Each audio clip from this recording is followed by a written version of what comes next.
இன்னைக்கு ஒட்டுமொத்தமாக இந்தியா கூட்டணியில் கிட்டத்தட்ட ஒரு 10-15 கட்சிக்கு மேலே இருக்குது. 250 நாடாளுமன்ற உறுப்பினர் இருக்காங்க.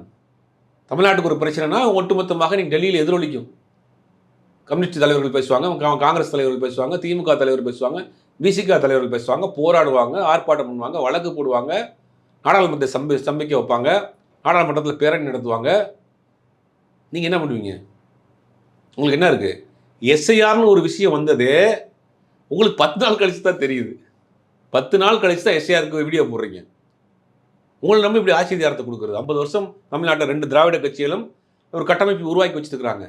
மருத்துவ கட்டமைப்பு, பொருளாதார கட்டமைப்பு, வேலைவாய்ப்பு கட்டமைப்பு எல்லாத்தையும் உயர்ந்த மாநிலமாக இருக்குது. இதை நீங்கள் கையில் எடுத்து என்ன பண்ண போகிறீங்க? இதை விட பெட்டராக என்ன பண்ண போகிறீங்க? உங்கள்கிட்ட என்ன இருக்குது? இன்னும் இதுவரைக்கும் ஒரு பத்திரிகையாளர் சந்திக்கலை, மக்களாக நிற்கலை, மாதம் ஒரு முறை தான் வெளியில் வர்றீங்க. இன்னைக்கு ஏகப்பட்ட பிரச்சனை போயிட்டுருக்கு. அப்போ எது ஒரு பெட்ரு? இதை விட இந்த இயக்கங்களை விட இது விட பெட்ரு?